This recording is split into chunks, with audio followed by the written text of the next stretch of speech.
What is up, guys? Dashing here for episode 377 of Community Universe Mode and edition number 99 of Monday Night Fusion. It is the final Fusion of the season, my friends.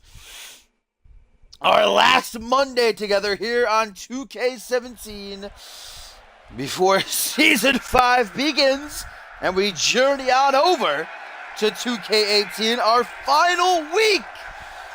I can't believe it, man. Episode 99. It worked out so perfectly. The season premiere is going to be episode 100. But we are closing it out here, double nines. As here comes the assassin, the number one contender for the CMV United States Championship, Harvey Hastings. Indeed, it is our final week. This Thursday will be the last episode of Reality Wrestling. Friday, the last episode of Genesis, a pay-per-view worthy Genesis. And then, of course, Sunday, this Sunday, the Fusion exclusive pay-per-view Retaliation will be our final stream on 2K17. Harvey Hastings at said pay-per-view will be challenging 10L, the undefeated United States champion, for his title. Harvey Hastings, for the show started tonight, very, very serious tone. Talked about his past in the German military, how he's killed people, and how if he has to, he'll do it again come this Sunday to become United States champion. Of course, Harvey coming off of not beating Gerard Fisher once, but twice inside of Hell in a Cell at Battle Scars. As tonight he is going to be taking on, this is going to be quite the test. I'm actually excited for this. This man, ladies and gentlemen, the newly solo Nick Blake, who was drafted to Monday Night Fusion last week, separated from his partner Zach Cage. Of course, we saw Cage do very well for himself last week's main event of Genesis, knocking off Chris Andrews. Now it's time to see if Blake can pick up where he left off, if you will, earlier this season, becoming a singles competitor yet again. He is a former Unmatched television champion and Money in the Bank winner. So we know that Blake can handle himself mano a mano. In his time on Genesis this season, he also picked up some big singles wins over the likes of Caden Kenra and Pierre Thompson.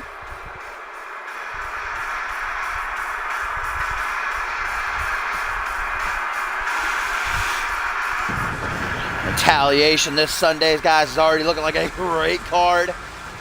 We have got Jay Davis set to defend his light heavyweight title against Shane Scott. Of course, United States title match set, as we just went over. The Fusion tag team titles, guys, are going to be on the line. I can now confirm for you that the number one contenders have been revealed, and Bad Men Incorporated dispatchees Matt Devious and Lex Knight are going to be challenging Blood and Stone in their first defense this Sunday. Bad Men Incorporated getting that opportunity after winning that big six-man tag at Battle Scars. We're going to see both teams in action. Bad Men Inc. tonight going to be taking on Chaos and Order. And later on, we'll see Blood and Stone rise and Bloody Justice, their first night as champions, when they take on Azrael and Perry Heenan and Shiranui. Being lifted up now, going to catch a European uppercut is Nick Blake. Of course, Paul Devine, the CMV undisputed champion. Oh, nice super kick. Is going to be in action later on tonight in our main event, guys, against Furious Frank. We do know that Schmitty will be returning tonight. We haven't seen him since Battle Scars, where he lost to Paul Devine and subsequently lost the undisputed championship. And Schmitty, after taking the last week off, is going to be back tonight to address the situation. As Nick Blake's going to try to crack open Harvey Hastings' skull there. What up, Assassin? What up, Flashy? What up, everybody? Big Toph, Suntan. No, goes for a bicycle kick, does Double H, but Nick Blake moves out of the way. Later on tonight, we're also going to see Troy Myers in action. He'll be taking on Flashy. Going to be an exciting singles matchup. Looking forward to that. Of course, following this matchup, guys, a one-on-one bout set. I'm actually very excited. Rubik makes his Fusion debut, taking on Mr. Money in the Bank, Jacob Ziegler. Pele kick by Nick Blake, and that's a maneuver that Harvey Hastings usually utilizes to soften up his opponent. He calls it the headshot. We're either going to see some headshot or some head trauma. As Blake up on the second turnbuckle. The former World Tag Team Champion going to go for a moonsault DDT.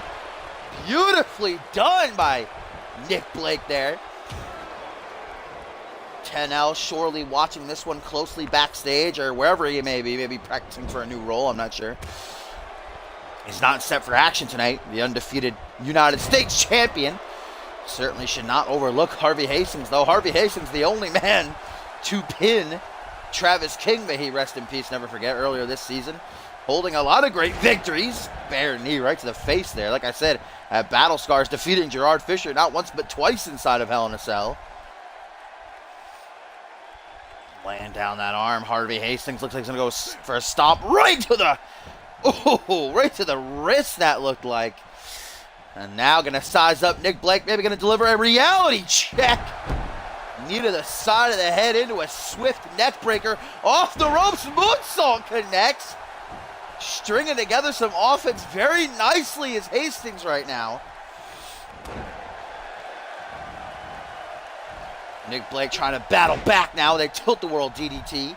And a tweet here, guys, from Jay Davis says, Shane, you got your final warning. Don't make me do something I'd regret. Of course, the few short weeks that these two have been going at each other, it has already become very personal between Jay Davis and Shane Scott. After Shane Scott put his hands on Jay Davis's family, his wife and his son last week. And then, of course, drove a steel chair to Jay Davis's head. But wait a minute, Nick Blake. Vintage Blake with the tornado DDT. And that's going to soften up Hastings for a little bit of head trauma. Oh, boot to the midsection, then one right to the chest. Now driving the knee into the throat. Nick Blake in firm control. Now looks to finish while he has the upper hand. What up, Hellish? What up, Mari? Here we go. Shoots a head trauma. Hastings counters with a huge clutch right there.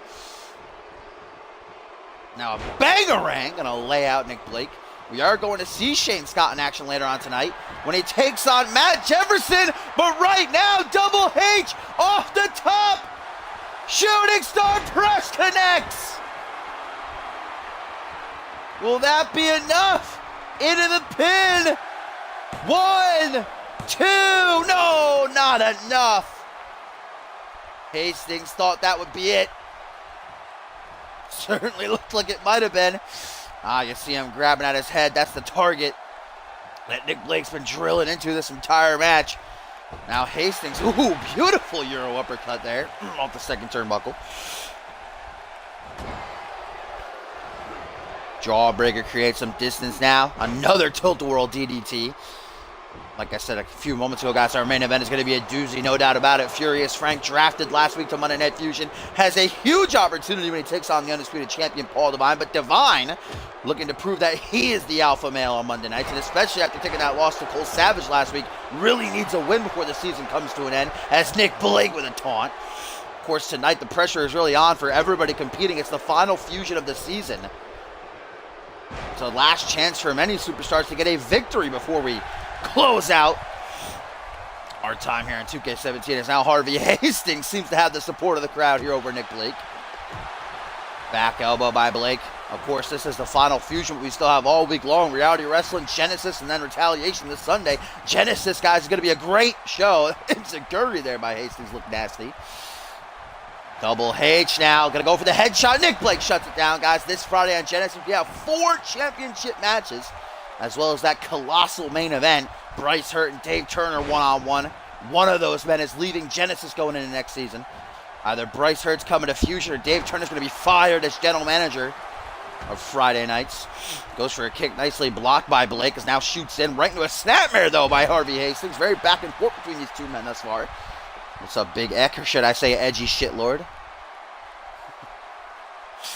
Harvey Hastings again seems to be going for that arm, that hand of Nick Blake. And another reality check, that seems to be his combo. Bare knee to the temple, right into the neck breaker.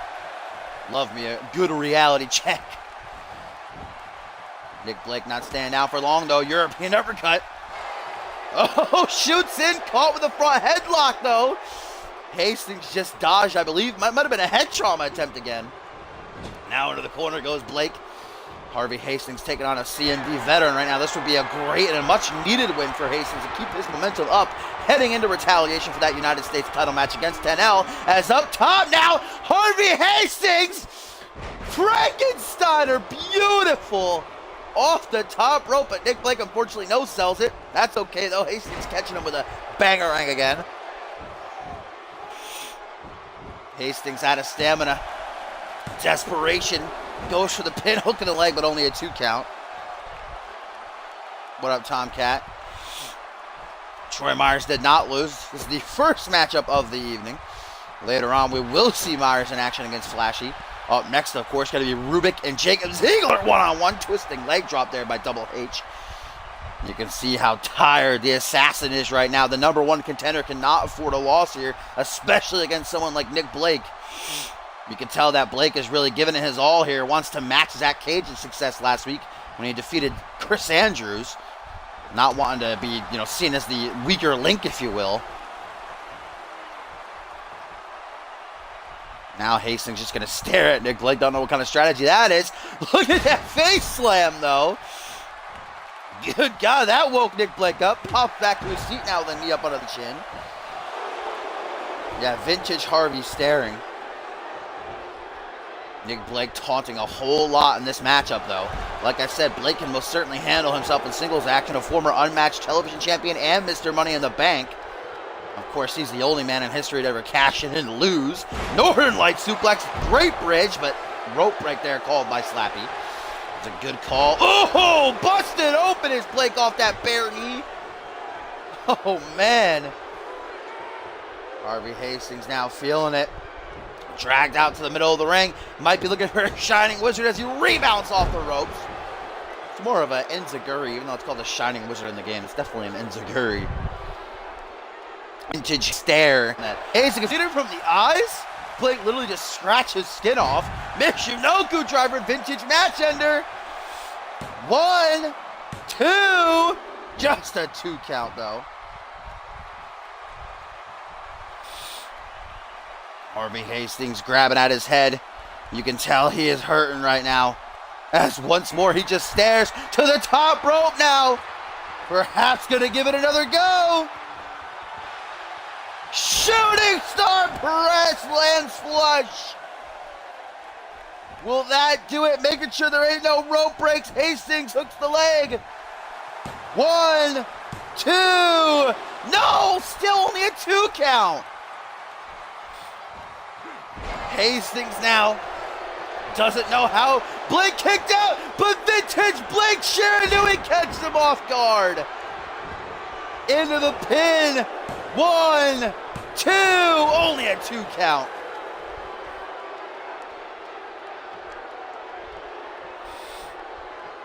Not lagging for me. Lagging for anybody else but Topher.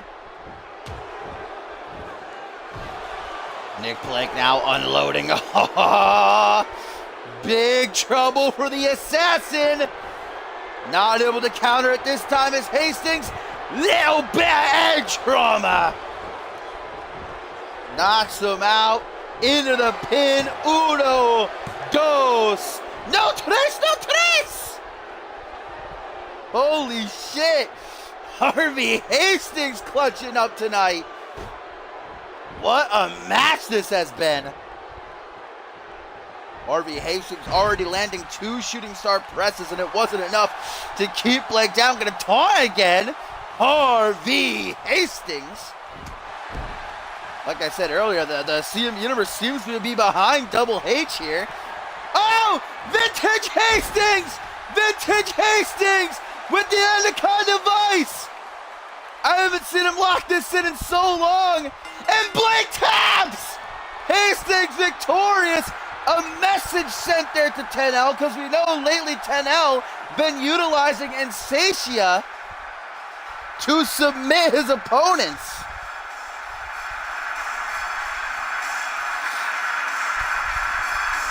Yo, what up, Simple Jet It? Welcome, my friend. The final fusion of the season. What an opening matchup. Very back and forth. These two took each other to the limit, but Hastings keeping his momentum alive heading into Retaliation this Sunday, where he will challenge 10L for the United States title, tapping out Blake with the Anaconda of Ice.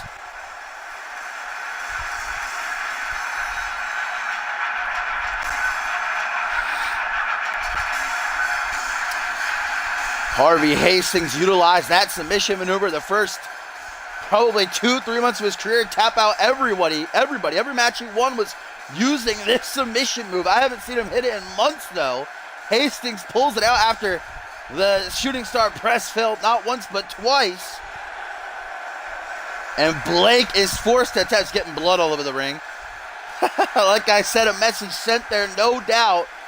10L had best be ready for the assassin. What up, Dynamic?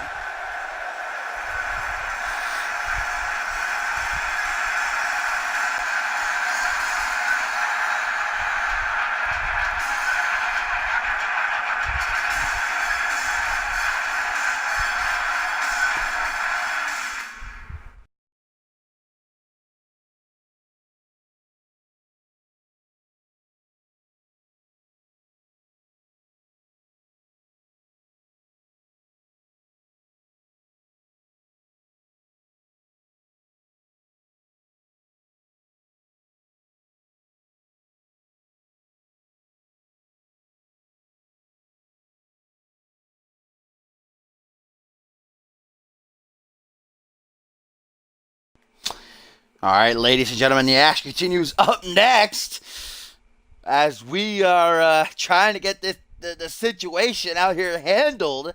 Of course, if you're not a member of our website at communityuniverse.4motion.com, exclamation point join in the chat will give you a link. You would have missed what happened before this match is set to start, as Rubik was out here, of course, drafted last week, looking to make an impression on the CM Universe, saying how Fusion is a very dark place filled with so many bad men that Rubik feels as though it's his job now to bring some good vibes, steal from Elijah, some enlightenment, positivity to the roster, but would be shut down by Ziegler, who Rubik pointed out as being one of the bad men. The two would get into it before Andrew Briggs would jump Jacob Ziegler from behind before the match started.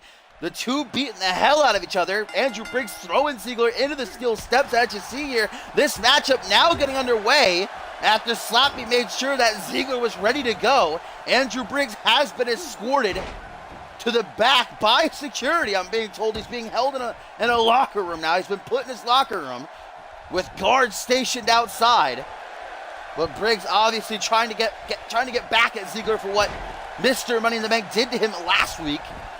It was that Battle Scars, that Bad Men Incorporated that took on Reese Matthews and the SNS Connection in elimination tag. It would come down to Andrew Briggs versus Shane Scott and Ziegler. Briggs would eliminate both of them, and well, Ziegler just didn't take that loss too well last week on Monday Night Fusion, beating the holy shit out of Andrew Briggs. And well, judging by what Briggs did to Ziegler before this match started, obviously he was going to take that lying down. But now this matchup has officially begun, and as you saw Ziegler go for a bat there, this is Falls Count Anywhere. Ziegler issuing the challenge, Rubik accepting. And you saw Mr. Money in the Bank try to take an easy advantage early, grabbing that bat, but Rubik's having none of it. Slappy's ready to count a pin should it go down, or submission. Ooh, big old spine buster. Shades of Paul Anderson, CMV Hall of Famer and good friend of Ziegler's. We're going to see. I'm sure usually Shane Scott is always ringside for Ziegler, but Filth getting prepared for a matchup later on tonight against, there goes the cowboy hat. It's about to land right on Rubik. That would have been awesome. Just landed on his head, 10 out of 10.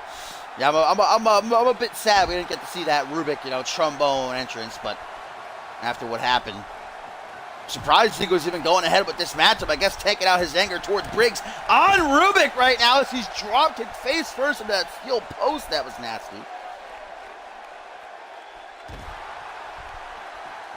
A lot of debuts like we saw last week on Genesis. Those drafted from Monday Night Fusion and Friday nights. We saw them all in action. A lot of Genesis guys going to be competing here. We got Rubik. We've got Matt Jefferson debuting later on. Chaos and Order up next debuting.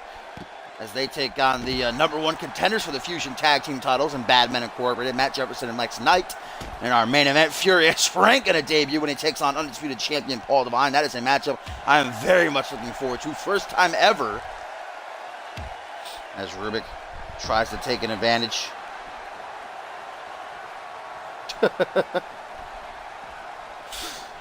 Oh, nice back suplex neck breaker.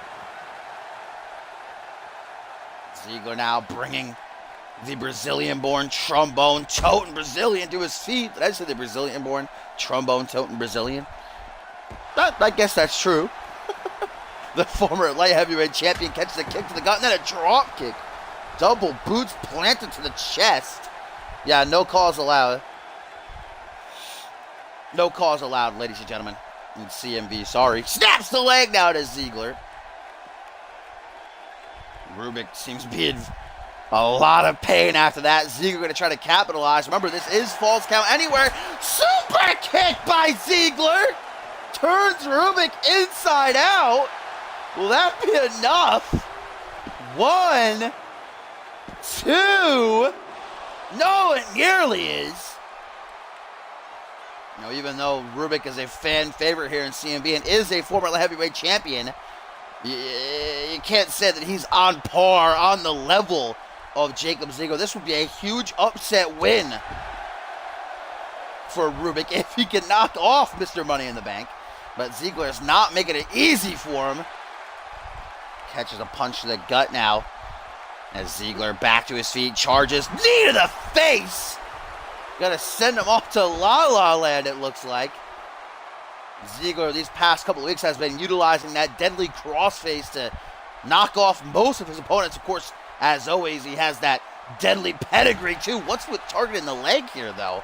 Ziggler is going in on that leg, guys. My goodness. Maybe looking to make sure Rubik can't go off the top rope with the claptrap. But now, a pedigree in the ring hurts. How about outside of the ring? Kick to the gut. Tucked between the legs. Ziggler is not having it. Pedigree! Busting Rubik wide open. As Ziggler now looks to seal the deal. 1, 2, 3, and he does it. Wow, that was a mauling. An absolute mauling by Jacob Ziggler there. He beat the hell out of Rubik. My God, man. Yeah, Tober said Ziggler OP when he's angry.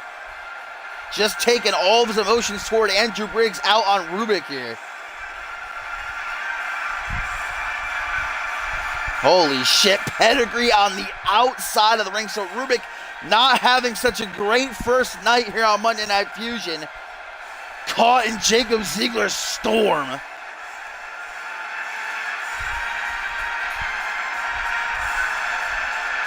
Jacob Ziggler, ladies and gentlemen. Don't let him catch you when he's angry. Wait a minute, Briggs! Briggs, how the hell did he get past security? Andrew, looking to ambush Mr. Money in the Bank yet again. Oh, soul kick. Leads him up against the ropes. Oh my God. Holy shit. Andrew Briggs. Rubik in the way. Rubik. Briggs off the ropes. Oh my God. Suicide DDT. Holy shit. Briggs beating the hell out of Ziggler right now. As Rubik just takes his leave like, yeah, fam, do you. Briggs tries to keep up the attack, though. Ziggler shakes the cobwebs. These two pick it up where they left off before the match started. Countering that super kick, Briggs now putting Ziggler up against the barricade. But Ziggler's not going down without a fight. Goes for the knee strike. Briggs moves out of the way. Now from behind, forward rushing leg sweep. Face first crashing. But Briggs isn't done, guys. Briggs isn't done. Michinoku driver drops him right on his neck. Briggs is having his way with Ziggler right now. Where's security, man? How the hell did Briggs get out of his locker room? Vintage Briggs with the Shining Wizard directly to the jaw. Oh my God. Want to talk about Ziggler mauling Rubik? How about Briggs just beating the hell out of Ziggler right there?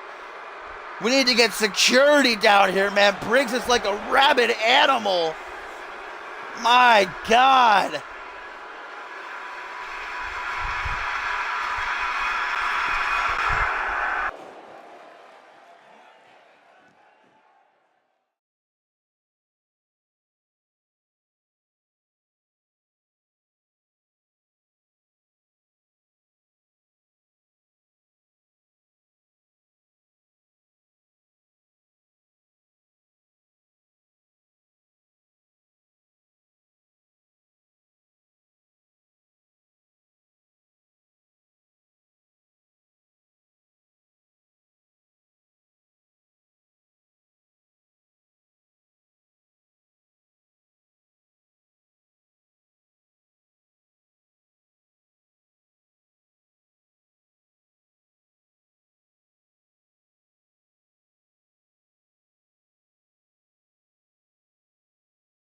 And as security finally, once again, comes and escorts Andrew Briggs away from the ringside area, Ziggler now getting checked on by the paramedics. You have to press forward. The show must go on, as that old saying goes.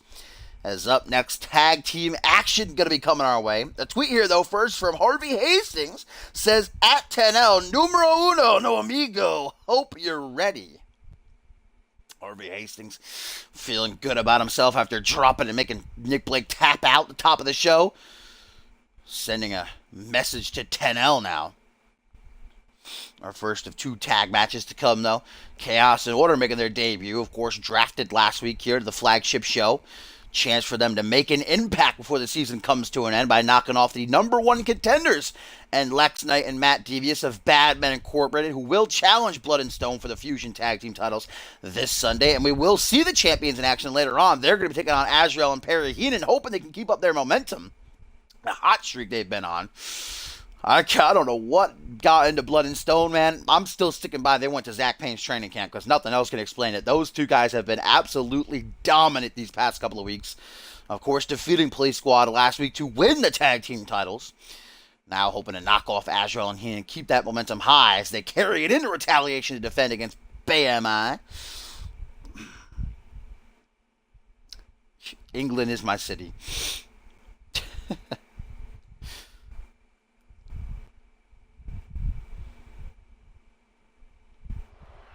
He's Spanish, Topher.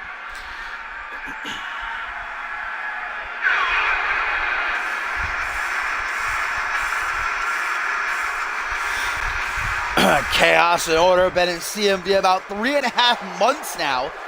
Of course, they were part of a bitter competitive rivalry over on Genesis against Imaginary Friends, who this Friday, the last Genesis of the season, have the chance to become World Tag Team Champions of the Challenge Rise. But Reynard and Namian, that's Namian out front, Reynard in the back. Now the chance to start anew. Reynard actually had a very great singles match against Miles Kelly last week on Reality Wrestling. We are set to hear from Arthur Rose tonight, guys. Been given some TV time, if you will. Says he's going to be addressing the Miles Kelly situation. Rising Star champion still embroiled in that rivalry, but come this Thursday, he will be defending his Rising Star title for the 3rd time, guys, against either Nero or Adam Finito. We'll find out. Going to be a very interesting Reality Wrestling. Nero and Adam Finito will go one-on-one, and then immediately after, the winner will challenge Kelly for the title. Kelly, who's the longest reigning Rising Star champion at this point, most defenses as well, currently tied with Alistair Knox. If he can defend this Thursday hook of the most defenses, with a chance to carry the title into next season. But here comes the #1 contenders for the CMV Fusion Tag Team titles. Matt Devious out front and Lex Knight in the back. We just saw their leader, Andrew Briggs, beat the hell out of Jacob Ziegler. Of course, Matt Devious We know how great he does in singles competition, winning 12 of his last 13 one-on-one encounters. This is the first time we're ever actually seeing him and Lex Knight team up alone, though. We've seen Devious and Briggs team many times. Badman Incorporated knocking off Reese Matthews and trying to fill that battle scars to earn this opportunity.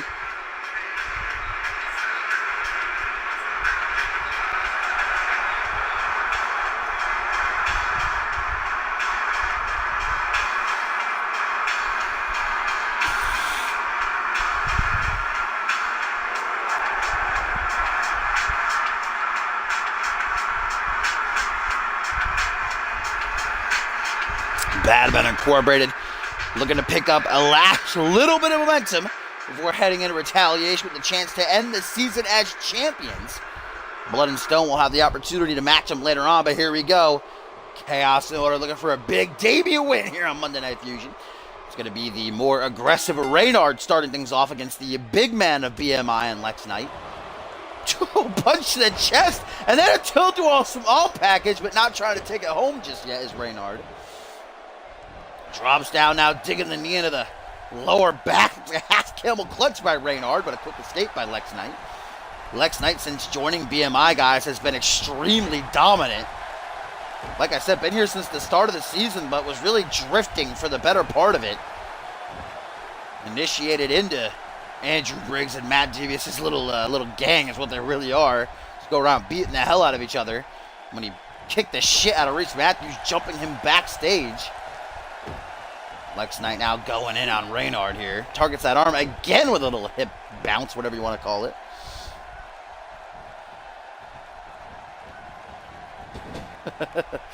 Into the corner. Goes for a tag. Does Lex Knight. Counter by Reynard. Saves himself. Looks like Matt Devious almost punched Lex Knight in the back of the head. And Mian coming in. Looking out for his twin brother. As Lex showing off his power. Last call. Sends him right back into his corner, though. Knight now bringing him to a vertical base. A lot of classic power moves in Lex Knight's arsenal. You'll see a lot of single knee backbreakers, last calls, power slams out of the corner right now. Gonna be looking for a big boo, which connects. Jesus Christ almighty. Things already not looking good for Chaos in Order here. What a big gum. As Lex Knight looks to pull the trigger here. Only about 2 minutes into the match. Nightfall lays out Reynard into the pin. 1, 2, 3, and oh my God! Holy shit. Talk about a squash. BMI, guys, heading to retaliation and are looking pretty good to walk out as Fusion Tag Team Champions. They came, they saw, they conquered. What was that? A minute 30, 2 minutes? My God, not a great debut for the brothers Audrey. There you see Devious stopping Namian from making the save, man. Lex. Holy shit, are we looking at the next Fusion Tag Team Champions? They have my vote. After that showing, Devious didn't even break a sweat.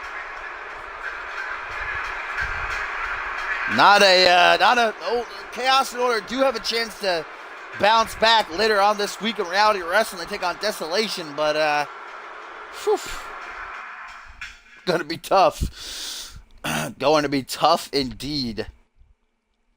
We'll see if Blood and Stone can try to match what just happened there later on tonight when they take on Ashriel and Barry Heaton. I don't know, though. Even though Blood and Stone have been doing very, very well these past couple of weeks, that was quite the showing by Badman Incorporated. On our final fusion of the season, ladies and gentlemen, here, edition number 99. We still have a lot to get to, that main event. First time ever, the alpha male Furious Frank coming from Friday Night Genesis, going to go one-on-one with the Asian sensation, the undisputed champion Paul Devine, looking to show Frank who the alpha male fusion is. A much-needed win for Paul Devine after taking the L to Cole Savage last week, of course. The return of Schmitty coming tonight promises to touch on the situation, what's happened recently. I'm sure that doesn't mean anything good for Divine. But we do have a tweet here, guys, from Matt Devious, who says, "Oh my, that was such an intense match. We really have to put in some work." So Devious just trying to get under the skin there of not only Chaos and Order, but Blood and Stone.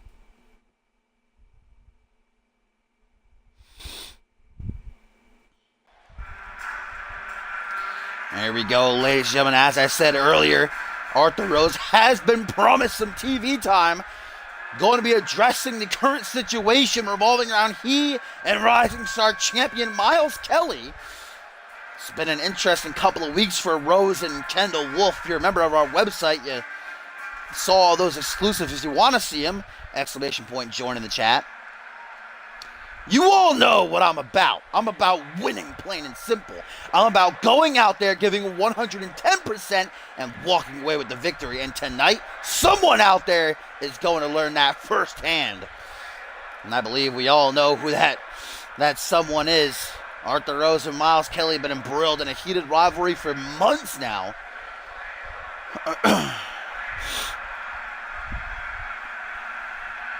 There's a guy in the back who thinks he's real funny. Well, this clown doesn't know what's about to hit him.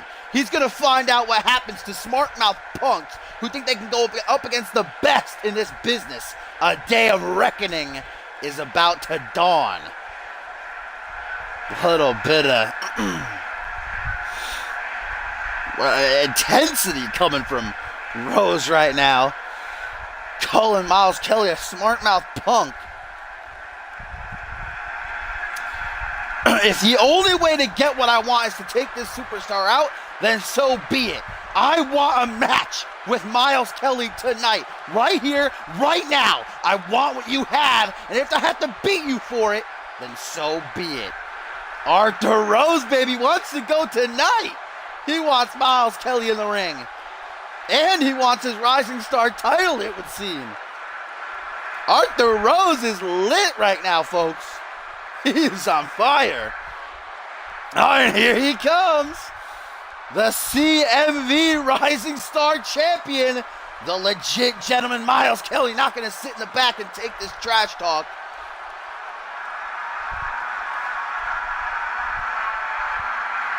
Arthur Rose standing ready in the ring as the longest reigning Rising Star champion of all time. The Indie Maniac. Gonna step right up to him face to face. Before you go any further, you and me need to get something cleared up. No, Arthur Rose cutting Miles Kelly off. You've got some testicular fortitude to come out here while I'm addressing my legions of fans. Whatever it is you have to say, it better be important or we're gonna have a serious problem. We know that Arthur Rose has a unique personality about him. A nice way of calling him a deranged lunatic, if you will. Seems like he's already forgotten that he called Miles Kelly out here. Kelly got cut. Kelly looks like one sentence got cut off. Kelly now looking to reciprocate. I came out here to make things right tonight. For once, I want to put our differences aside and speak man to man. Superstar to super. I can respect that. Miles Kelly just wants to clear the air. I'm getting sick and tired of this. You want to come out here and say something to me, that's fine. But you damn sure better be ready to back it up. So what's it going to be? And if you don't have an answer, I'll answer it for you. We know Arthur Rose said he wants Miles Kelly one-on-one tonight for the Rising Star title. Seems like he's keeping up that trend, man. He wants to fight right here, right now. Miles Kelly just wants to clear the air. He wants to put the past behind him. I think we had enough out of you. You can talk all you want, but that doesn't mean anything in CMV. The way we settle things is inside this ring, one-on-one. You bring everything you got, and we'll see who the better man is. So it seems like the Rising Star champion is accepting Arthur Rose's challenge to a match here, guys. Are we going to get it one-on-one right now? Are we doing this?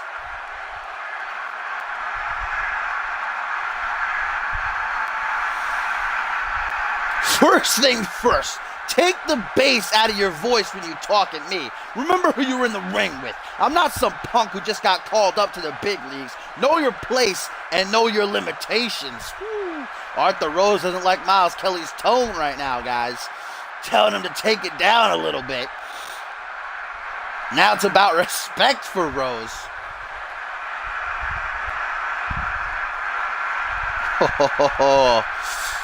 Miles Kelly doesn't look too happy about being talked to like that. It figures you would say it like that. Look, this isn't football, Junior. There are no timeouts, no quarters, no touchdowns. This is CMV. It's going to be you, me, and a referee in this ring. And one of us is going down. Since I know that won't be me, let's just get your ass kicking over with already. Oh, ho, ho, ho. The Rising Star Champion tried to settle things like the gentleman, tried to talk it out, but now Arthur Rose seems to be getting under his skin. Oh, but Rose takes a cheap shot with a kick to the gut. And now a brawl ensuing. Arthur Rose deciding the time for talk was over. Wrong time to taunt right there. Oh, but a hook to the jaw for the legit gentleman. And now a queen suplex drops him right down.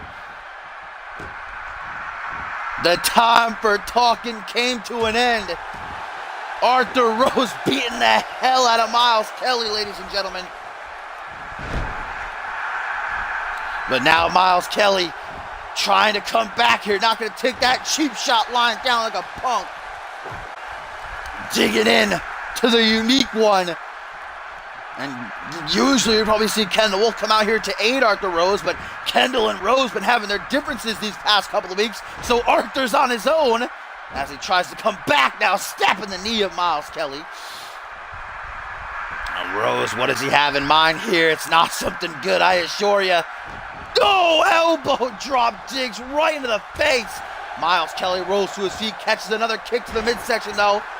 Fireman's carry overhead. These two foes, these two bitter rivals, standing face to face. Miles Kelly going for a little twisting knee snap. Right down the back. Miles Kelly's had enough. Oh, not just one atomic drop, not just two, but 3 atomic drops, and still ain't done.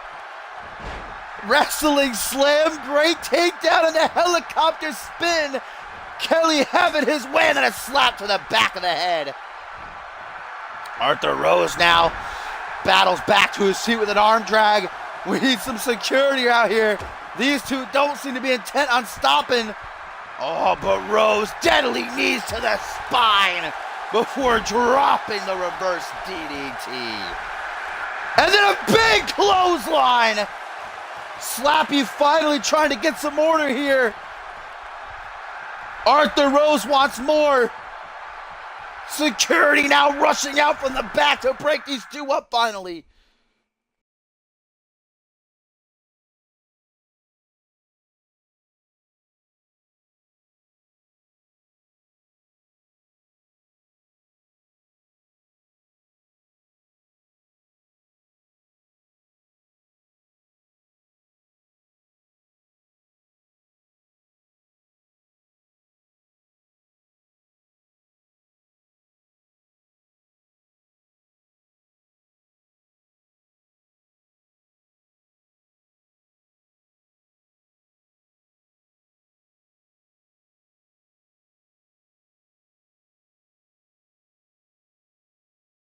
And for the final fusion of the season, guys, it has been a chaotic-ass show so far. And we still have a lot to get to, including this match. We've still got, up next after this, it'll be Shane Scott taking on Matt Jefferson. Then we've got Azrael and Perry Heaton going at it, with the Fusion Tag Team Champions Blood and Stone in a non-title match. And then, of course, in our main event, it is going to be Furious Frank and the Undisputed Champion Paul Devine one-on-one. But up next, Troy Myers going to be going head-to-head with Flashy in a first-time encounter that I'm looking forward to. We all know I'm a big fan of Flashy, but I have been a big fan of Troy Myers these past couple of months, man. He's been kicking himself in the ass, and he's been doing a lot better for it. His run of momentum did come to an end at Battle Scars at the hands of Shiloh Gray. Now it's an opportunity for Myers to try to bounce back before the season comes to a close.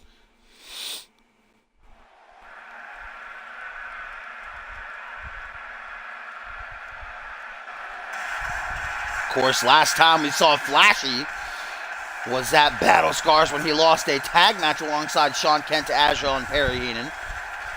Flashy saying maybe he's not cut out for tag action, wants to return to mano y mano in the ring, one-on-one, where we know Flashy has excelled, debuting at the top of last month, man.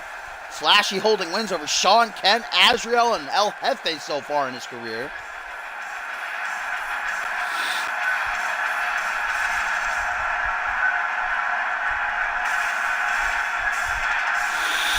Troy Myers, the Painmaker, stalking the ring.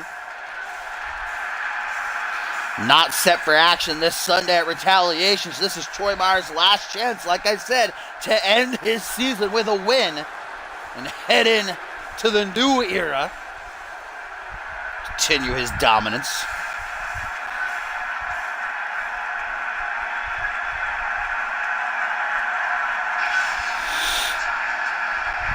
As here he comes.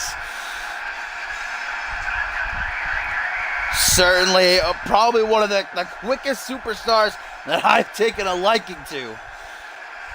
And the fans as well, the CMV Universe, just listen to him. They're behind Flashy Double Y.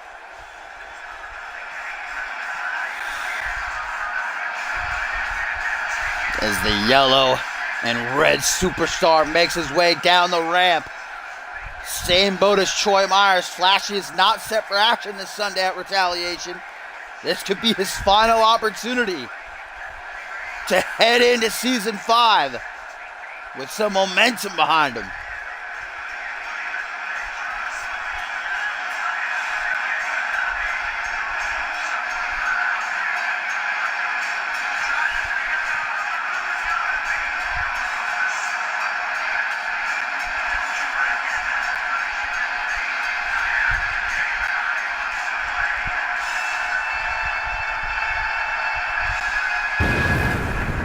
Flashy, of course, utilizing that pyro budget to its limit.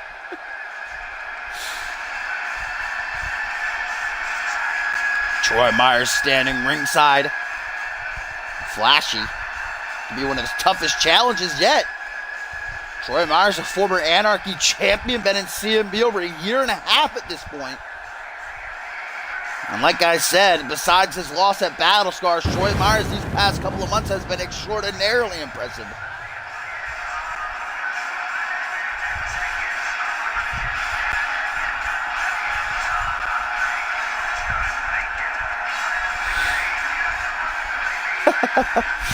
Tomcat, don't make me get Albius in here.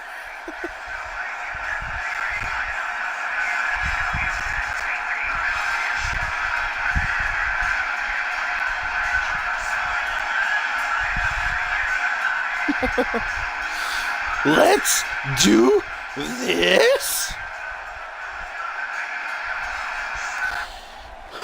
Here we go. The action continues on Monday Night Fusion as Troy Myers goes one-on-one with Flashy.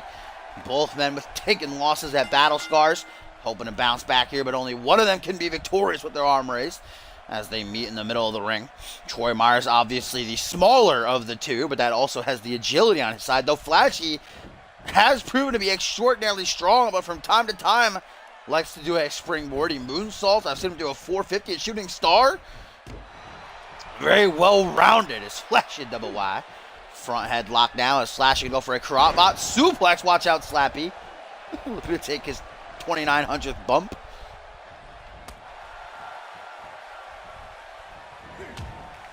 Oh! And now Myers disposing of the garbage, if you will. Clotheslining Flashy out of the ring. Gonna stay on top of him, though. It's good strategy by Troy Myers. You never want to lose sight of your opponents. Always stay on top of them when you're in control. Flashy, though, from behind with a skull-crushing finale. Gonna lay out Myers. And then an elbow to lower spine. Slappy currently at the count of 3 here, ladies and gentlemen. Down to 4 now is Flashy with a kick to the gut. The Young Blood with a suplex sit-out power bomb on the outside of the ring. Troy Myers is getting that work, guys. Now just stomping on him over and over again. Flashy had best wake up, though, with the count of 7. Got to get this thing back into the ring, as he does. Slides in after him. Catches a stomp to the quad. Des Myers as now Flashy comes up from behind and digging the knee into the spine. Dropping him down now, like I said. Flashy to the apron, springboard, shooting star press.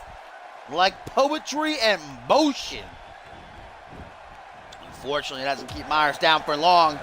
European uppercut. Myers with a boot. Oh, wait a minute. That's Lance Smith, ladies and gentlemen, coming down the ramp.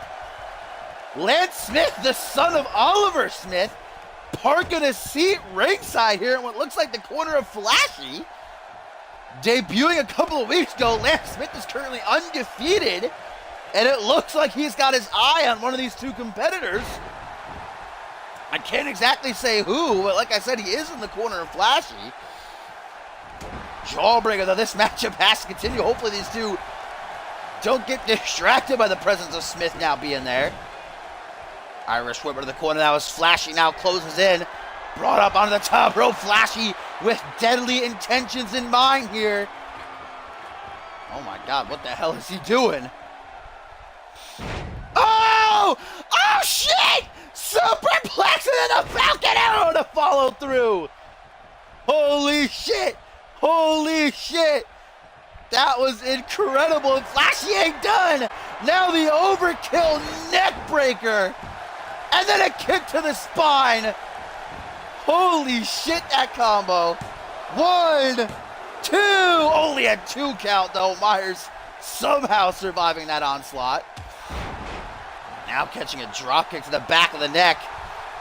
Flashy's feeling it. The CM Universe behind him. Lance Smith ringside. Flashy now stalking his prey. Flash in the pin. Slithers into the pin. 1, 2, 3. No, what? What? Troy Myers at 2.99999999 able to survive that somehow. Myers got that resiliency on tonight. Holy shit, now pouncing Flashy and unleashing right hooks as now he goes to the top rope. Myers certainly not a frequent flyer. What the hell is he trying for here? With Lance Smith watching at ringside. Ooh, shoulder block by Troy. The Painmaker trying to turn things around here for himself. Past couple of minutes not been so pretty as now he hooks the leg. 1, 2, a desperation attempt does not get him the win that he was looking for. Lance Smith, arms crossed ringside, doesn't seem too impressed with Myers right now. Cheering on Flashy, though, so I guess it looks like oh! Whoa! Wheelbarrow face buster! 1, 2, only a 2 count, though. I was gonna say, I guess it looks like we know whose corner Lance is in. He's cheering on Flashy here. As the yellow and black newbie up to the top rope, beckoning for Troy Myers to rise to his feet. Flashy with a big risk here, but it pays off with a nice looking crossbody. Myers right back to his feet, shaking them cobwebs, closes in, but walks right into a neck breaker. Nope, Myers counters it and drops him with a reverse DDT. Oh, now Troy looking to deliver the pain. Oh, the painkiller. Double knees, crack the skull into the pin. 1, 2, 3, and Troy Myers victorious. Lance Smith not happy about it. What a comeback by Myers to put down Flashy for the uno dos tres. Myers back on track at the expense of Flashy.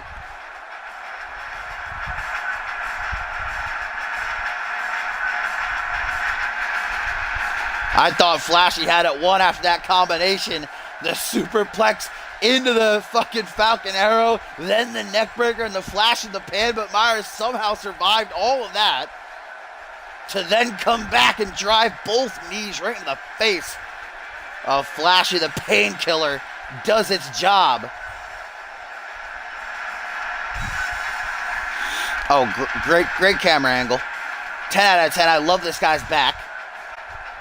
Excellent work, cameraman. You deserve a raise. There's what did it right there. Flashy out like a light. The question is, Lance Smith ringside perhaps scouting out Troy Myers to be his next opponent. Lance Smith undefeated, wanting to test his mettle against a more advanced competitor.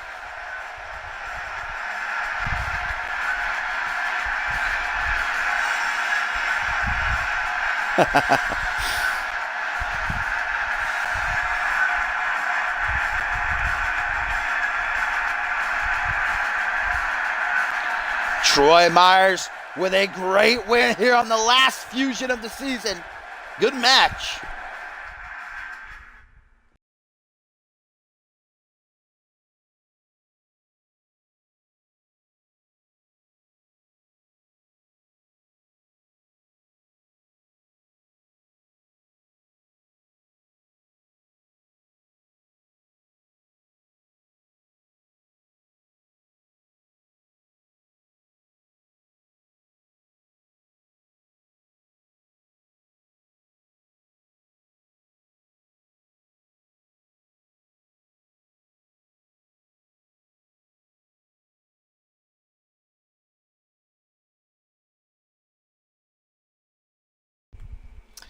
A tweet here, ladies and gentlemen, as we get ready for our next matchup of the evening, coming from Billy Weaver, says, can't even enjoy myself at the goddamn carnival.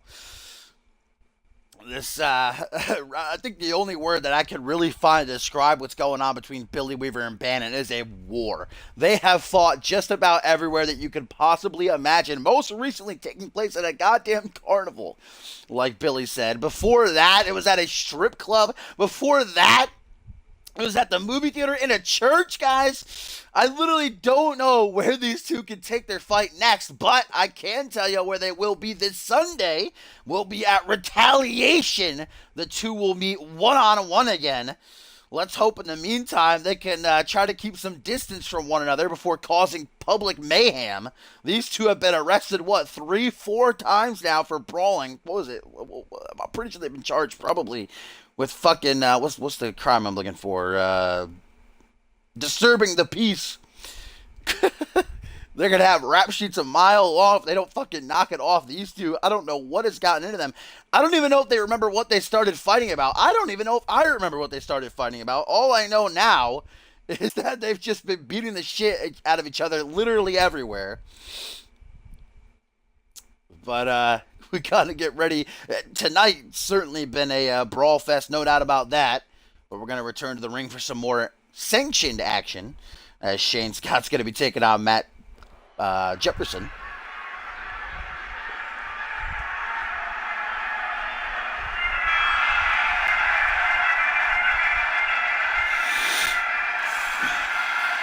And Shane Scott going to be joined by Jacob Ziegler, who I'm honestly surprised is out here after getting his ass handed to him by Andrew Briggs earlier. After Ziegler beat the shit out of Rubik, beat him in probably under 3 minutes in that Falls Count Anywhere match, Briggs would rush back out and drive his knee right into the side of Ziegler's head. It's been about a half an hour since then, so Ziegler's not going to let that stop him from coming out here and supporting his BFF in his matchup tonight. Shane Scott going to be going one-on-one with Jay Davis this Sunday at Retaliation in a no-holds-barred match for the Light Heavyweight Championship. Looking for that momentum tonight as he takes on Matt Jefferson. Davis, of course, currently at home, resting up. He's diagnosed with a minor concussion. We're not going to let that hold him back from coming to Retaliation. With payback on his part and for his family. I mean, that just, I understand that, Shane Scott is filth. He likes being the bad guy, likes being the nasty guy, but putting your hands on somebody else's family, it just goes over the line. I got to side with Jay Davis on this, and I hope that Shane Scott gets his comeuppance this Sunday, as here comes Jefferson. Watch out, Ziegler going to get run over with the ATV. There we go, all right. Safe passage. Matt Jefferson drafted to Monday Night Fusion last week. Separated from his partner, Eric Thunder. Took a loss to Justin Dynamite last week for Reality Wrestling, but this is his official Fusion debut. And the opportunity to knock off, well, the #1 contender for the light heavyweight title.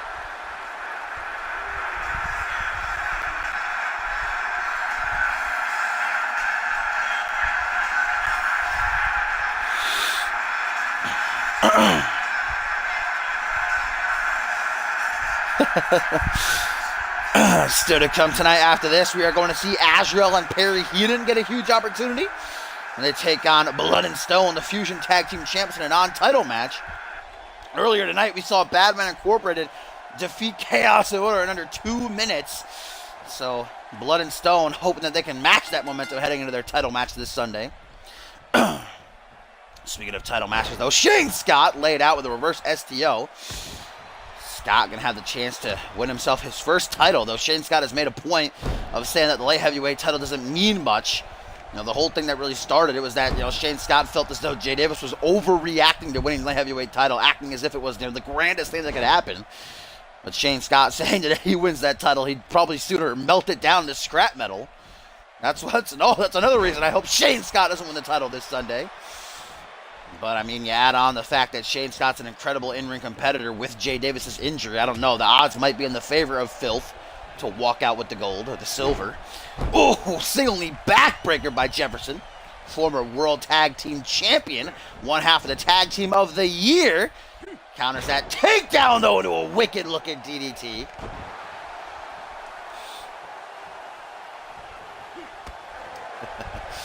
Back elbow by the purple-haired Warrior. Counters that. Oh, what a super kick by Double S. Good God, sending a couple of Matt Jefferson's teeth down his throat. Now trying to crack that coconut with 6 slams to the mat. Come on, man. There's a difference between trying to beat your opponent and trying to hurt them.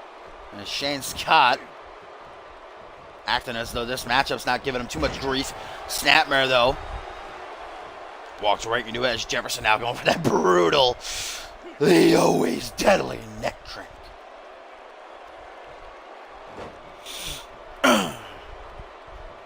Jacob Ziegler lurking ringside. Ooh, headbutt by MJ there. Woo. Rung his bell. Jefferson currently reversing the momentum in his favor. He's all over Scott. Mr. Money in the Bank with his arms crossed. Ziegler best have eyes in the back of his head. I was told earlier tonight that Andrew Briggs has been taken out of the arena, so that's probably why Ziegler's out here. Feels as though he's safe now, but I don't know. I wouldn't trust Briggs to not break back in and try to attack Jacob again. Let's look at these outlaw stomps, man. Jefferson all over Filth right now. Arm drag, though, by the #1 contender for the light heavyweight championship. Catches a stiff blow right to the midsection, sucking the air up out of him. Irish whip. Pride and Filth. Oh, laid out with that short arm clothesline. Doesn't keep down Double S for long. Nice leg trip. Shane Scott now vintage as he presses his boot to the throat of Jefferson here. No respect shown towards his opponents. A move like that's not about hurting your opponent, trying to wear them down. It's about getting in their head. Oh, nice trip up by Jefferson, trying to turn things around for himself. But just like that, Shane Scott does so to retaliate. Jawbreaker misses that discus form smash pretty badly. And now he's going to pay for it as MJ lifting him up with a power bomb to strength. Double boots Shane Scott, just a million miles a minute here. Not staying down for longer than a couple of seconds. Fighting through the pain, Shane Scott wants a win heading into retaliation. Ooh, now look at going down low to where the sun don't shine. That should have been a disqualification. If I was the referee, I would have called the bell. But, Slappy is very lenient. He's taken so many bumps, it's really knocked around his brain. Very loose referee. Reverse STO again by Jefferson here. You know that Jefferson is a very competent singles competitor. He started off his career months as a singles competitor. Former challenger for the Anarchy Championship. Super kick after a couple of clotheslines. But, this entire season he's had, Eric Thunder to rely on to help him out. Now that he's on his own, we saw how much he struggled on Reality Wrestling. Pandering to the CMV Universe, turning back to Scott now. Looking to hit that air raid siren, no doubt, but Shane Scott's having none of it with a hammer fist right to the back of the head. Now Scott shoots in, arm drag, no, going to catch him off guard. Goes for a kick to the gut. Okay, drags him out. Now the kick to the gut. DDT. Head to canvas. Jacob Ziegler continues to watch on ringside, playing the part of cheerleader here for his BFF, who's in a bad spot right now. Not for long. Squat. Shane Scott knows that the fans are behind Matt Jefferson here, turns towards them, getting under their skin as only filth truly can. Now Jefferson to a vertical base, goes for that hook to the jaw, perhaps looking for the triple X driver. Jefferson, though, having none of it. And now a sit-out sidewalk slam. Ziegler doesn't seem to be loving what's happening in the ring right now. Matt Jefferson goes into the corner. Again, pandering to the fans in attendance here. And although it's okay to show appreciation for those who support you, he's doing it a whole lot in this matchup. And it's going to cost him. Walks into a back elbow, tilt-a-whirl DDT, drops him right in that purple hair. Looks like a short arm clothesline by MJ. Jay Davis watching from home, his eyes glued to the television screen, hoping, praying that Shane Scott's knocked off. Big trouble. Twist of fate by Jefferson. This would be great for Jay Davis, not so much for Phil. One, as Ziggler ripping Slappy out of the ring to save his boy. That should be an immediate ejection. This distraction, though, allows Shane Scott to take control. Slappy with that leniency to allow Ziggler to stay ringside. Like I said, Slappy been knocked around a whole lot. Should probably get a new referee to come next season. Ooh, nice bulldog by MJ. That twist of fate, guys, could very well have spelled the end for Double S. We'll never know now because of Ziggler. Those dirty, dirty heel tactics. Ziggler saying he didn't do it. It was Chris Benoit's ghost. Jefferson now trying to maintain control with a nice soda twist.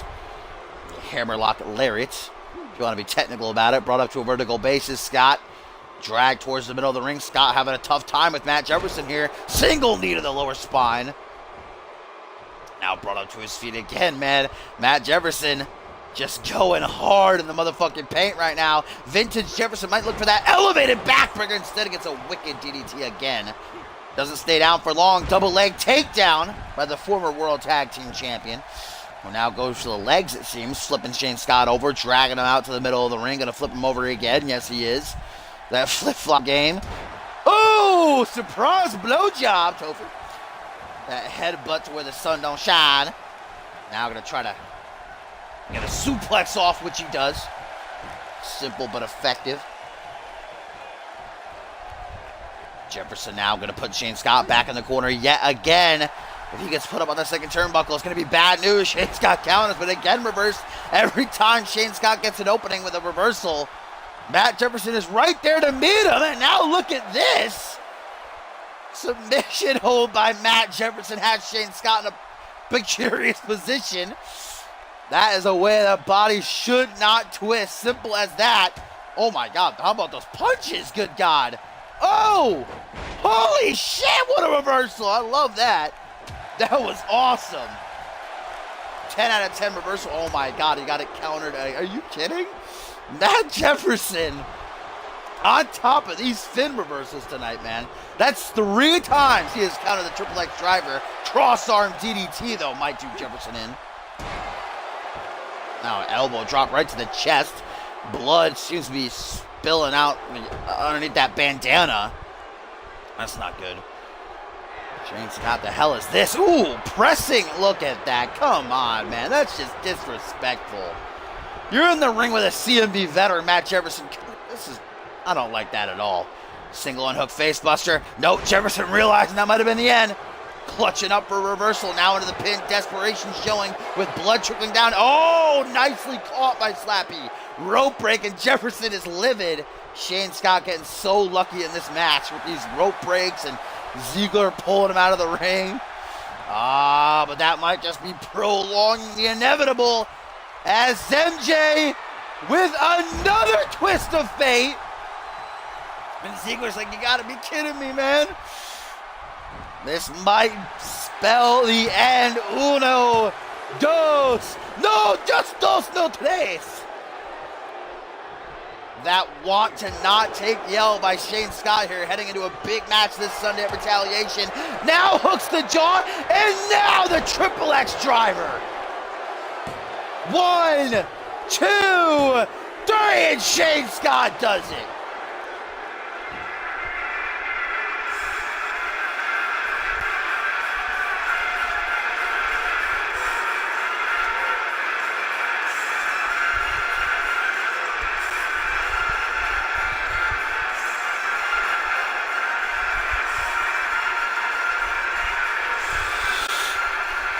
Shane Scott grabs the win over Matt Jefferson here tonight and carries it with him into Retaliation this Sunday, where he and Jay Davis go one-on-one, no holds barred for the light heavyweight title.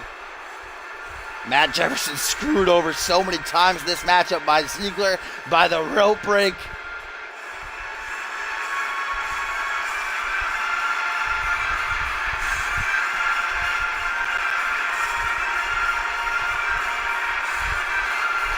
Might have had it won earlier if it wasn't for Mr. Money in the Bank lurking around ringside, but here's what did it. The Triple X driver on the 4th attempt to get it off finally works and gets the 3 count for filth.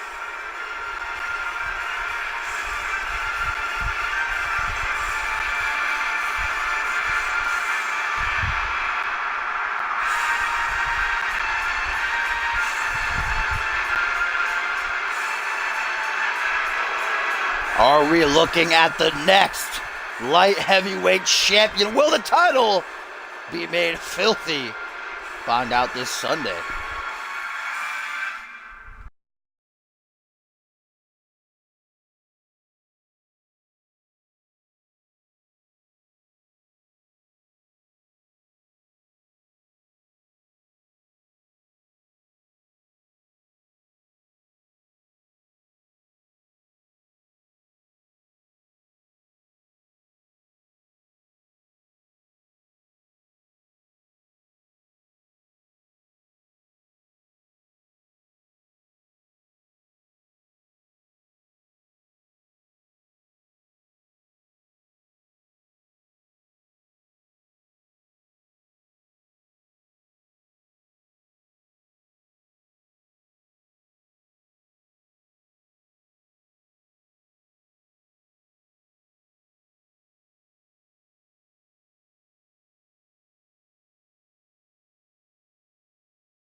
And as we get ready for our co-main event, guys, we have a tweet here from Bryce Hurt that simply says, can't wait to end Dave's career.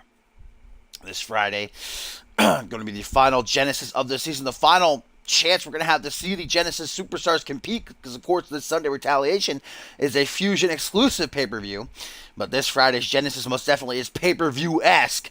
Every single title on the line. We've got Elijah Stewart challenging Cole Savage for the Alpha World title. We've got Zach Cage challenging Guri Suckinall for the International Championship. The Anarchy title on the line in a triple threat, as John Reed and Alistair Knox are going to become champion by knocking off Jaquan Shea.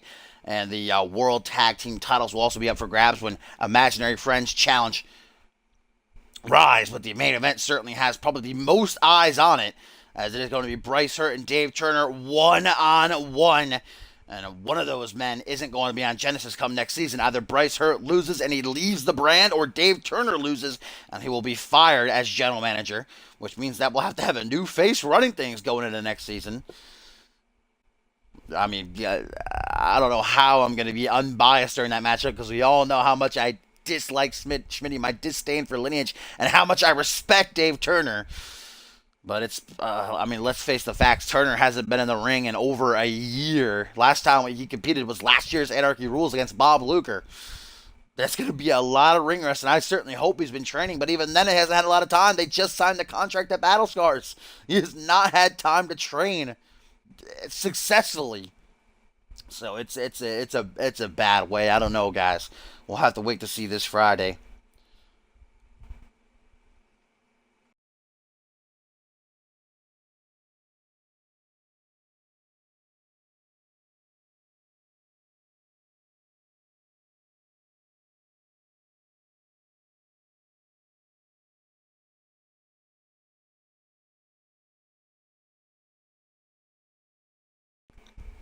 All right, let's get it on. Co-main event of the evening. Tag team action coming our way. Of course, our main event still to come. We'll see Furious Frank make his Fusion debut. First time ever he and undisputed champion Paul Devine will go face-to-face. And remember, we still have Schmitty's return to come. First time since Battle Scars is going to address the current state of affairs. As here comes the Boa Big Asshole, Azrael. This alliance between he and Perry, he and paying off at Battle Scars, where they were able to knock off Sean Kent and Flashy. Now they have a great opportunity to try to get one over the current Fusion Tag Team Champions in Blood and Stone.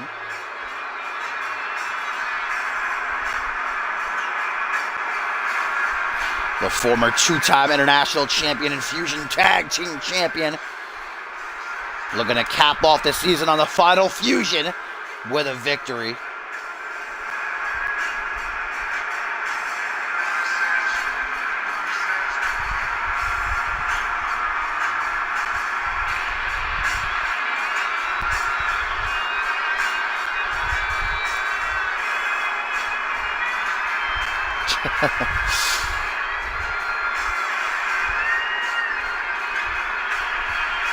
Vintage Azrael looks to draw out his time in the spotlight as long as humanly possible.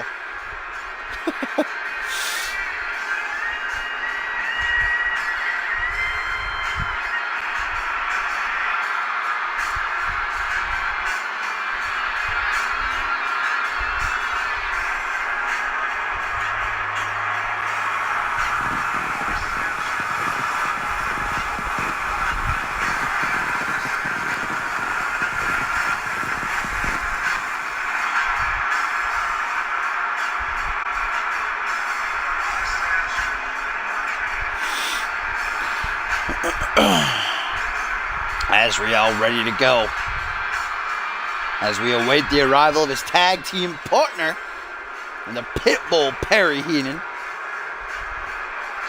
I said these two forming a bit of an alliance last month, and it's been paying off for them thus far. The ultimate payoff tonight if they can put down the Fusion Tag Team Champions. I'm a big fan of both Azrael and this man, the former Anarchy Champion. Ora, looking at hashtag make it a win.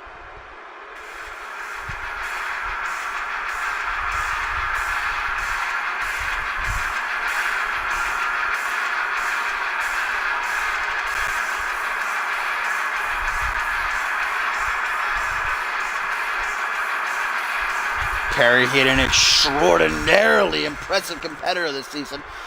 He's about a little bit less months he's been in CMV. Has only ever been pinned and defeated twice. One of those times that Ascendance when he lost the Anarchy Championship. Now alongside Azrael. We're going to help out each other get to the top. As here we go, our first look at Blood and Stone as the Fusion Tag Team Champions.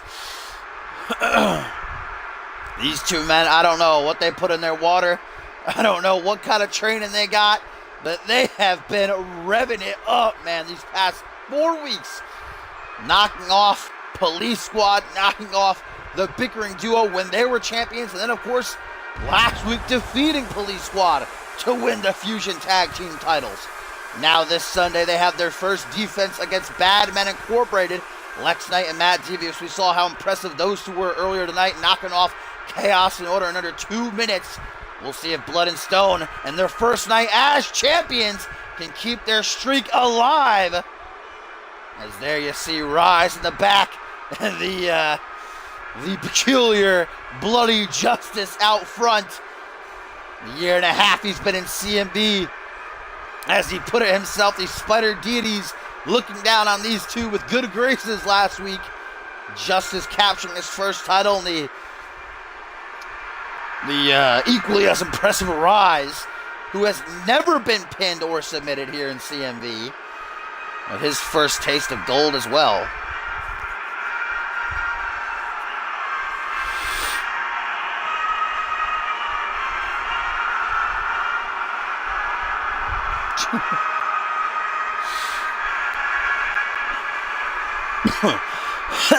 Excuse me.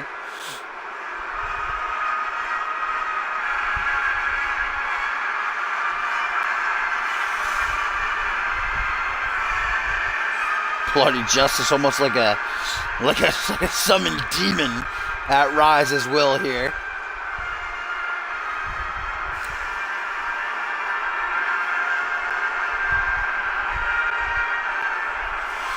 Alright, here we go, guys. Co-main event time. Let's get it on in the ring. It's going to be Azrael starting things off for he and Perry Heenan, and Rise kicking it up for Blood and Stone.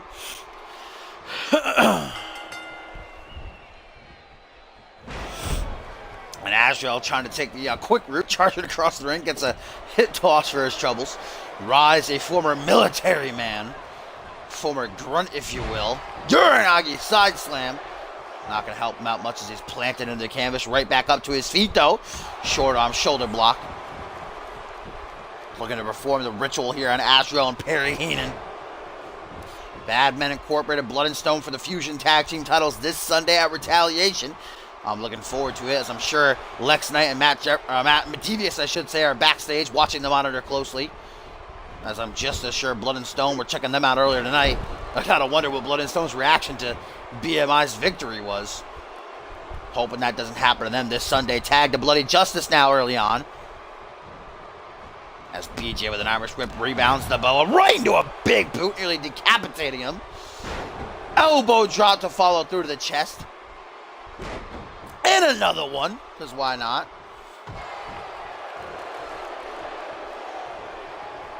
Oh, like squid. Forearm smash. Azrael with a knife edge chop to the back and then a kick to the chest. It's a swift combination. Both Azrael and Perry Heenan like to utilize a simply just brutal punt kick out of the corner.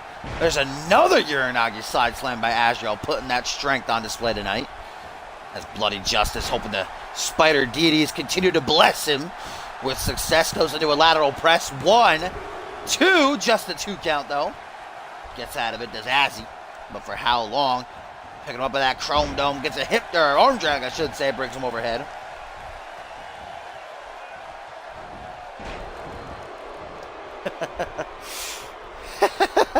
Justice continues control as now Azrael put in the corner. Already Blood and Stone really looking to finish. No, boot to the jaw.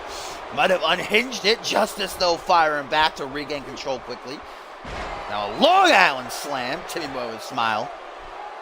Pinfall attempt by Bloody Heenan. Yeah, lateral press again. Frequent pins early on by one half of the Fusion Tag Champs. Only a 2 count again, though. Brought up to a vertical base again, put in that corner. Bloody Justice obviously very much wants to make this tag again, though. The Boa's having none of it as he gets out of it. Elbow right to the side of the head. Bloody Justice meets him in the middle of the ring. Justice shooting for something big there. Azrael able to get out of the way, but now Vintage Azzy with a little Samoan driver. Ooh, rake of the goggles, I guess, if you will. Protecting him there. Azrael now figuring out which direction he wants to come in at. It takes too much time, though. There we go. Nice reel him in, DDT. Now it's Bloody Justice, who might be in a spot of trouble. Nope, Perry Heenan still out on the apron. Hasn't been tagged yet. German suplex to the drop. Azrael right on his neck as Justice again. Oh, Vintage Justice, the maneuver that won Blood and Stone the Fusion Tag titles last week. Will it do it here tonight? 1, 2, nearly does, but Boa able to survive there in his own regard. Heenan would have been there to break it up as well. Justice now got to be like a shark in the water smelling blood as he circles Azrael.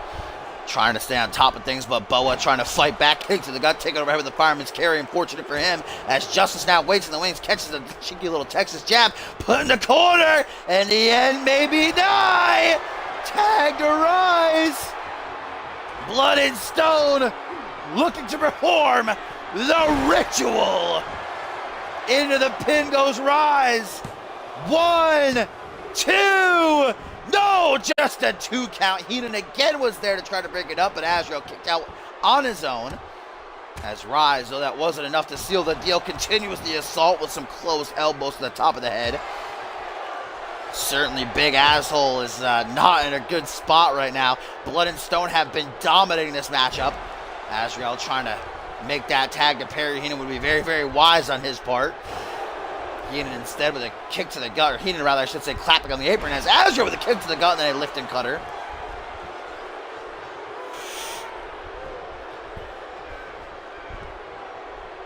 I'm gonna try to make the tag there to Perry Heenan. Instead goes the apron, perhaps looking for the phenomenal form would be vintage Azrael, but Rise now regains the upper hand as he puts him in the corner. A former military man now, leaving him to dry up top. Oh, this is not going to be pretty. Back suplex right on the neck Azrael landed there, man. That could end a career. Lucky for Azrael, it doesn't, but still got to be hurting. Now it goes for a sit-out side slam.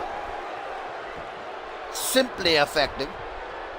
Oh, just go chat it up with Bloody Justice as he looks for a phenomenal forearm, but Bloody knocked him off the apron. That's good teamwork right there by Blood and Stone. Now Rise with a... Ooh! Brings him up in the military press. Power slam as he's dropped down. Rise soften him up to prey. As now he's put in the corner for the touch. Tag to Bloody Justice to perform the ritual. Hooks that leg. 1, 2, 3, and Blood and Stone victorious as Heenan gets mauled by Rise.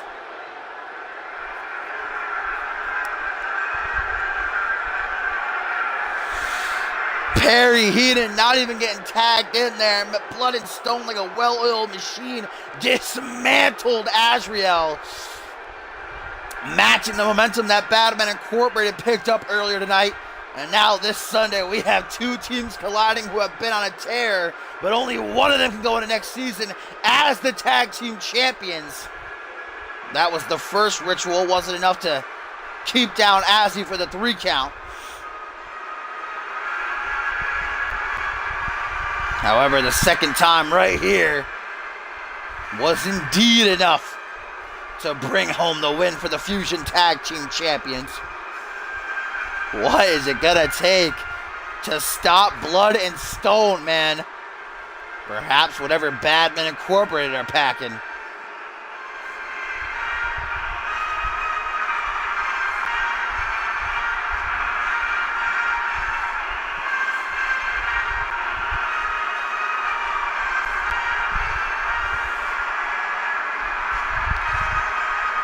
Blood and Stone, this Sunday, Retaliation, put their titles on the line against Badman Incorporated. Can they continue their tear in the next season and remain at the top of the tag team division?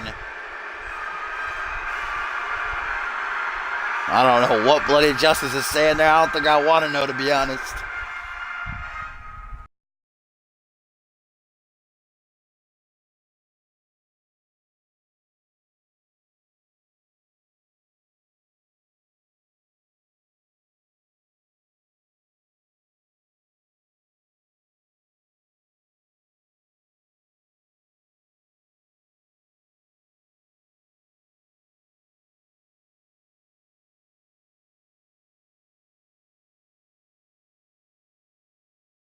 I'd wager a guess he probably said something about spiders. Something to the spider deities there in the Bloody Forest. Alright,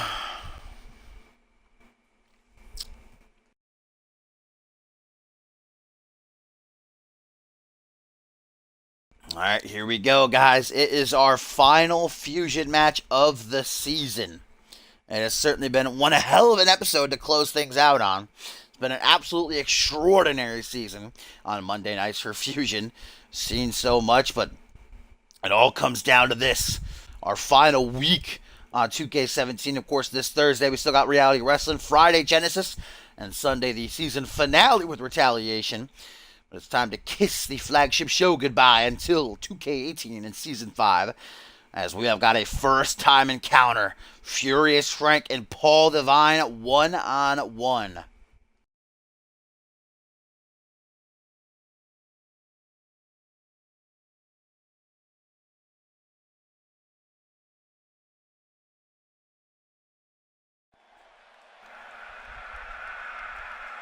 Furious Frank drafted to Monday Night Fusion last week. In fact, was the #1 draft pick. The former Alpha World Champion now looking to make Fusion his once again. He and Bob Storm, he's never dead, of course, former World Tag Team Champions. Furious Frank, baby, with that Harley in tow.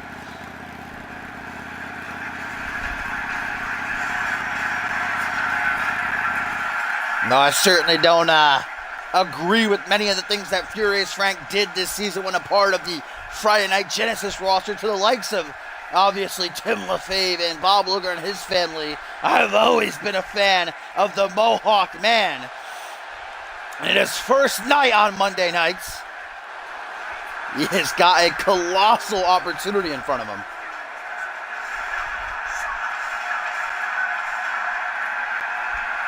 As he is going to be going a one-on-one with the Asian sensation, the man who puts the rising and rising sun, Japan's biggest export, ladies and gentlemen, the CMV Undisputed Champion, three-time, Paul Divine, looking to show Furious Frank who the alpha male of Monday nights are. But of course, Divine in the back of his mind has to be worried somewhat about Schmitty's return tonight, because he has not returned as of yet. So I can only assume he'll be coming out here after this match, if not during. Let's cross our fingers and hope that's not so. To address the current state of affairs, Divine without a challenger this Sunday at Retaliation.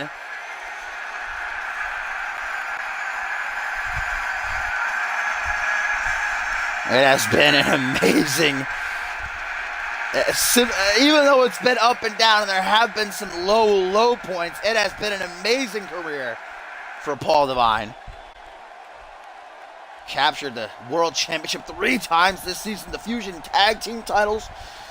Of course, at odds with Schmitty these past couple of months after joining Lineage, all that he went through to get to the Royal Rumble, winning the Royal Rumble, main eventing and winning at Ascendance 5.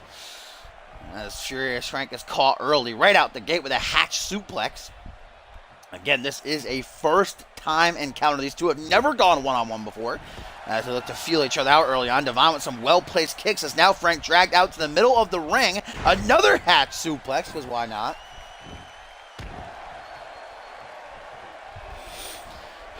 This is the main event 702. Indeed it is, on the final Fusion of the season, episode 99. Oh, stiff kick right to the back of the head. Might have just knocked a couple of screws loose. As now the Undisputed Champion brought to his feet. Furious Frank, ever since he returned at Purgatory, when he was on Genesis, all he wanted was a one-on-one shot at the Alpha World Championship, but he kept getting screwed time and time again. Battle Scars the last straw on that fatal 4-way #1 contenders match. But now he has the chance to, as everybody else who was drafted, start anew, head into the next season, where they win over the Undisputed Champion. That would do nothing but bode well for the Alpha male as he drops Paul Divine with a little reverse STO type maneuver there. Punch to the gut though. Divine now closes in. Whatever he was trying for, Frank sees it coming and drops him once more on that arm. Goes for a kick to the back. Divine too quick for you though. Looks like a half Nelson. Oh, neck breaker. There's that stiff kick to the back. Connects this time, brought into a seated position once again as Divine now contorting that arm in a unique way. Oh my God, stomping on the bare elbow joint of Frank there.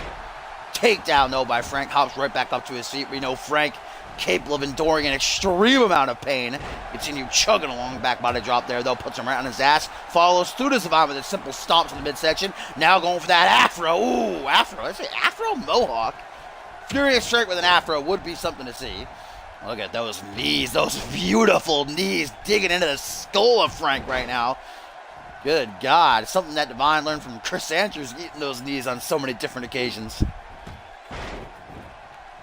Big old short arm clothesline reels Divine in as now Frank will try to bring him up to his feet, punch the back of the head while he's down on one knee. Now grabbing him by the back of said head. Jesus Christ, having his way with him, clobbering blow.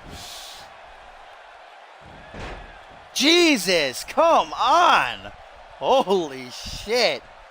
Looking like Cesaro is Divine after this matchup. Snaps that arm with the shoulder now. The undisputed champion, an Irish whip his opponent into the corner. Back up, though nobody has maintained control for longer than like 10 seconds between these two. Oh, Divine going for a ride, and it ain't a fun one. Beast bomb drops him down to the canvas hard. Frank looks to stay in the driver's seat. Turns Paul Divine over now. Just some simple fists right to the side of the head before slamming him again face first into the mat. Now Frank to the second turnbuckle. You never see Frank go to the top turnbuckle, but every time he winds up that fist, drops it. No, Divine moves out of the way. Looks like he might have cracked a knuckle there, maybe even broke a finger. Front headlock, digs the knee into the face, creates some distance, misses that chop for it though. Snapmare, Frank capitalizes. Now some elbows to the chest, one after the other, 3 in a row. Slamming him again. Such aggression behind every single thing that Frank does. And now a sit-out face buster. The former Alpha World Champion sees his opportunity and he's not gonna waste it. Paul Divine in big time trouble. Route 66 lays him out. The maneuver that nearly ended the career and life of Tim LaFave. Hooks the leg. 1, 2, but only a 2 count.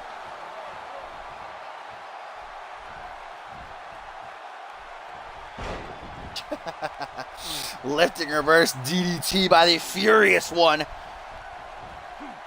Even though Divine was able to survive that Route 66, there's no way the deepest, darkest depths of hell that he's not feeling the effects of it. And now it goes for that side kick of his, but Frank not foolish enough to fall for it. Saw the rebound come and tripped him up. Now a big elbow drop. Here, got some air on that for a man his size. Oh my God, pop-up powerbomb now.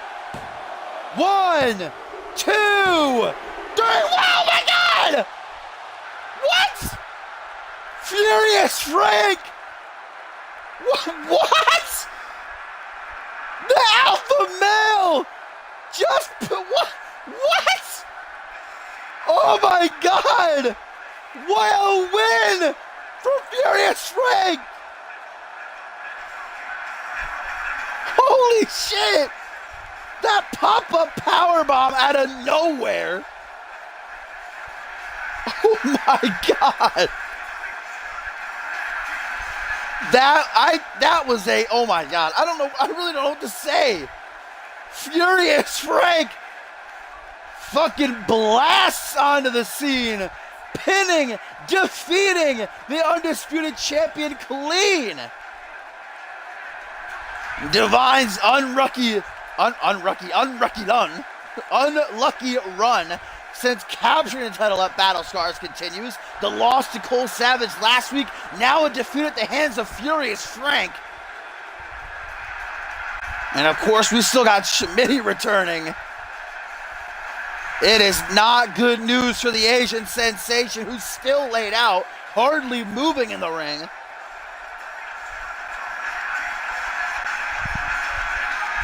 And Frank, as badass as ever, simply hops on his Harley.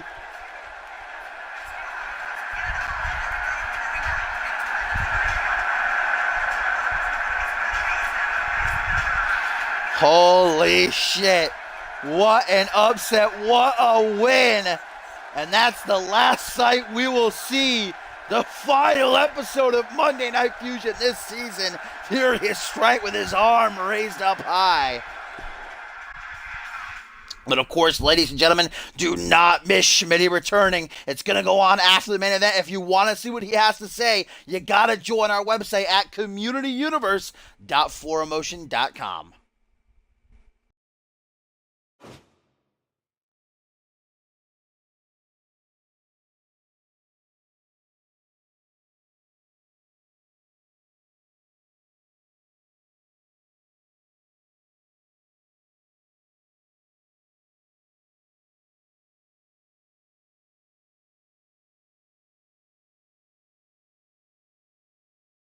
Topher, what if I said winner match?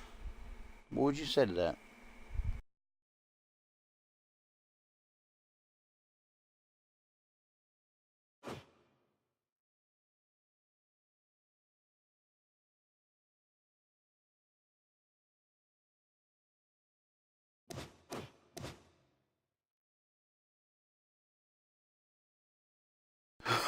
Alright, let's see.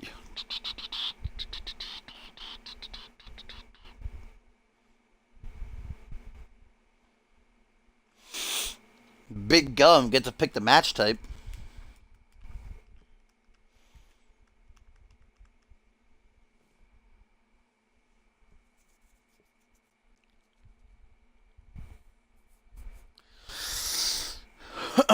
Hands up and hands down. Back up, back up. Tell me what you're gonna do now.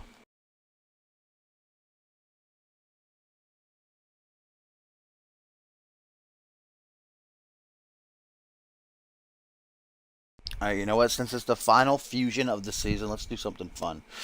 Let's do a...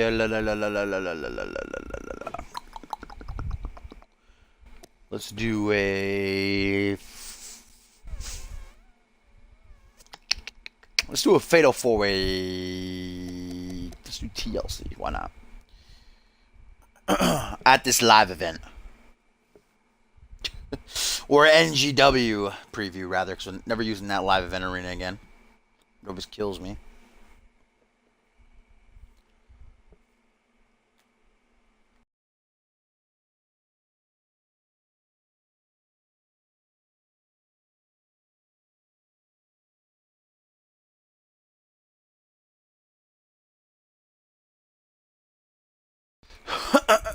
Excuse me. Alright, let's see. People in the house, put your hands in the air, because if you don't care, then we don't care. 1 times 2 plus 3 to the 6. Jonesing for your fix of that Limp Biscuit mix. Alright, let's see.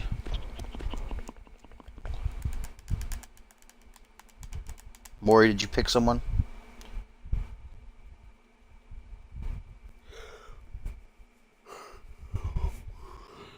Ugh.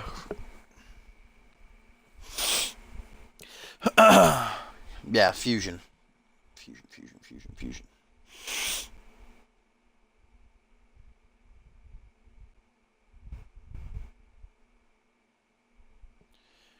Alright, what we got? We got Gerard.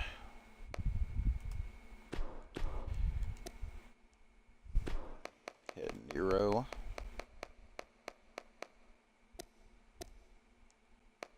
Oh, I always forget he has quotations around his fucking name, which puts him at the top.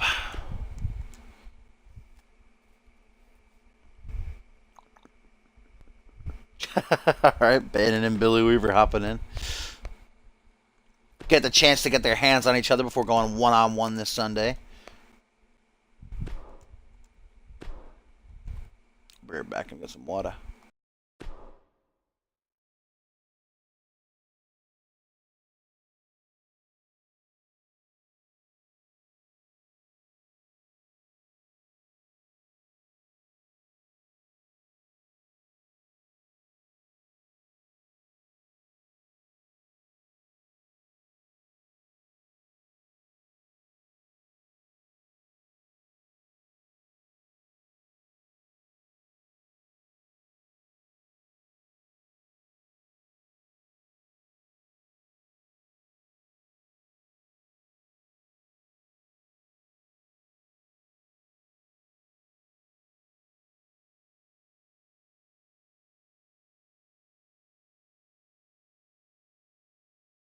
Alright, here we go. Fatal 4-Way TLC match. Little special exclusive. Little special treat because it's our final fusion stream.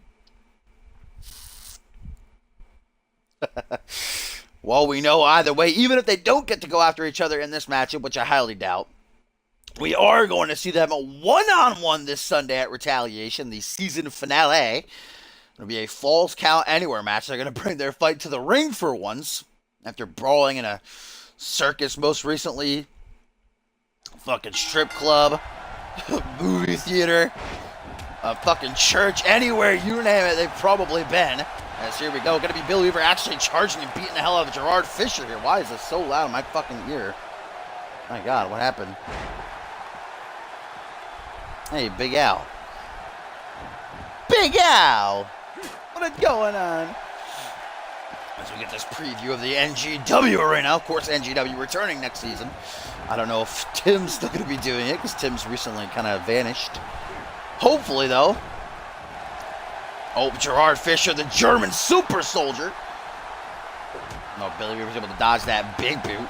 Catches the forearm to the midsection as Nero and Bannon go at each other on the outside here. Oh my God, Weaver dropped back first on that fucking ladder. Oh my God, I think it just went face first at German. Jesus Christ. Holy shit.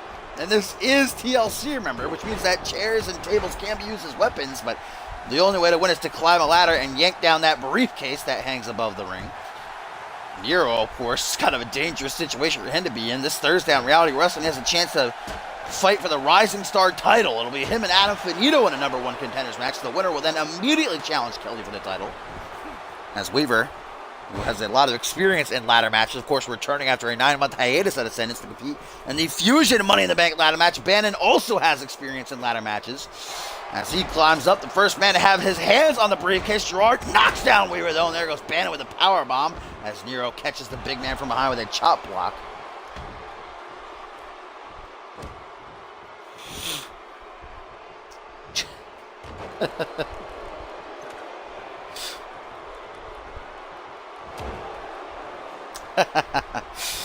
Oh, Weaver trying to get back up to his feet as Bannon simply set up the ladder but not climbing it. Ah, here we go. The two arch rival. Oh, nope.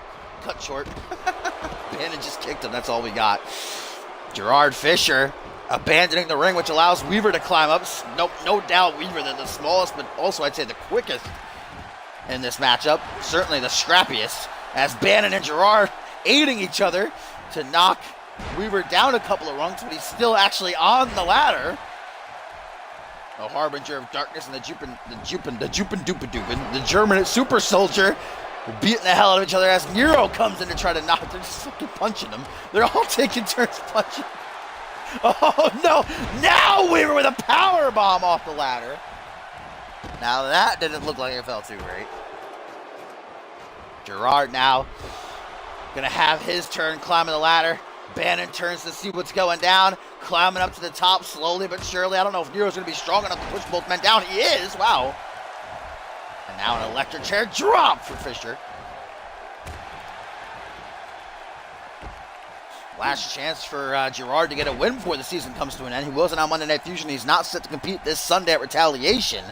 So that means this is his final opportunity to get some momentum and carry a win into Season 5. In 2K10, excuse me. Slam with the ladder. Bannon taking down his arch foe as now he sets it up right under the briefcase. What's in that briefcase? I'm not too sure. What exactly the winner's getting here, Bannon. Thrown right into the ladder. Sends it tumbling over. Now an Irish whip. Goes for the bicycle kick. Bannon moves out of the way as now Nero out of the corner with the punt to the side of the head. Right to that chrome dome of Weaver's. And Weaver and Bannon, much in the same boat like Nero. They still have matches for the rest of the season, and they're taking a big risk, injury in this type of, especially in this type of matchup. Both Bannon and Nero take a fall to the outside, which leaves Billy Weaver as the only man in the ring as Gerard exits now. Picks up the ladder. Weaver seeing his opportunity here to score a big win. Going up that ladder. Everybody's down. Weaver with his hands on the briefcase. Can Weaver do it? He's got a lot of time. The Hillbilly Outlaw, no. Gerard with a forearm smash to the ass. Now Bannon climbing up the other way. Weaver's still got his hands on the hook. No, both men now off the ladder. Plummet down to the mat as Nero and Gerard come face to face.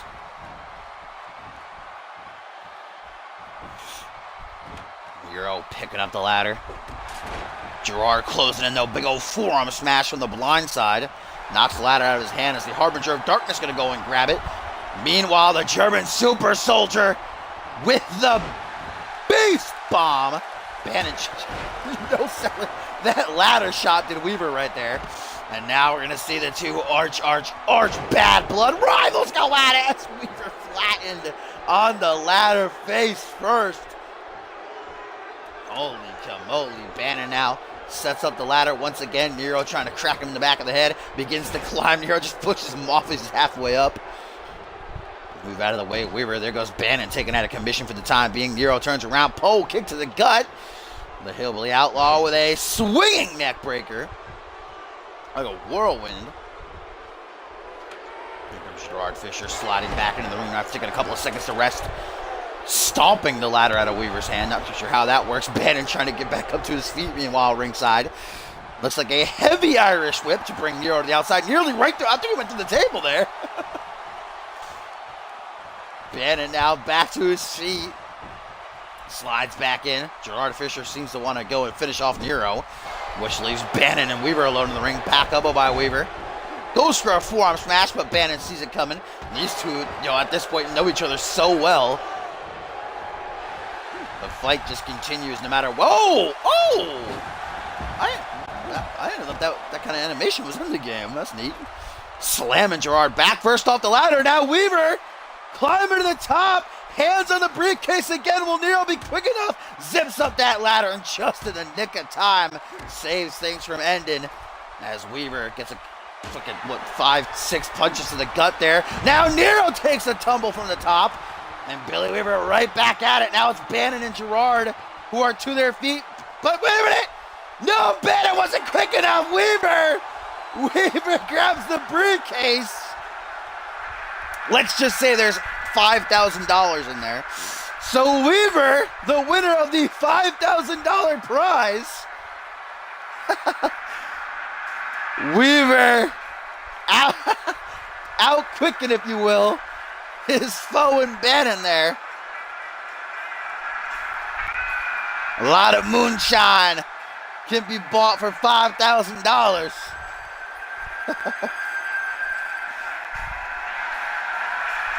Weaver and Bannon one-on-one. Falls count anywhere this Sunday at Retaliation, but this week until then, Weaver going to be partying with that $5,000 prize.